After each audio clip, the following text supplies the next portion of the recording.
আসসালামু আলাইকুম।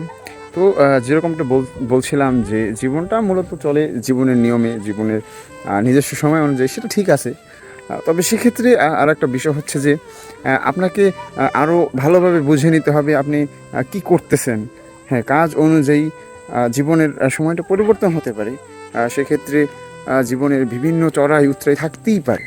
তো আপনার চাইলে আপনি সময়টাকে আ পরিবর্তন করতে পারবেন না। কিন্তু আপনি নিজের অবস্থানটা আপনি ঠিকই পরিবর্তন করতে পারবেন ইনশাআল্লাহ, যদি আপনি চান। আমি যদি চাই ইনশাআল্লাহ হয়তো ভালো কাজের মধ্য দিয়েই আমরা নিজের জীবনটাকে কিভাবে উন্নত করা যায়, জীবনটাকে মানুষের সামনে বা সমাজের সামনে কিভাবে নিজেকে সঠিক সঠিক পথে কিভাবে নিজেকে দর্শন করানো যায় সেটারও একটা প্রচেষ্টা করা যেতে পারে। সেক্ষেত্রে আপনি সময়টা হয়তো খুব ভালোভাবেই বুঝতে পারবেন যে আসলে হ্যাঁ, জীবনে ভালো কিছু করলে মানুষের কাছেও ভালো কিছুর গ্রহণযোগ্যতা সবসময় বেশি। তো সেক্ষেত্রে আপনি জীবনের সময়ের সাথে সাথে আপনার জীবনের লক্ষ্যটাই হলো আসল, যে হ্যাঁ, আমি চেষ্টা করলে অনেক কিছু পারবো এবং ভালো কিছুর জন্যই কিছু করি, ভালো কিছুই হবে ইনশাআল্লাহ।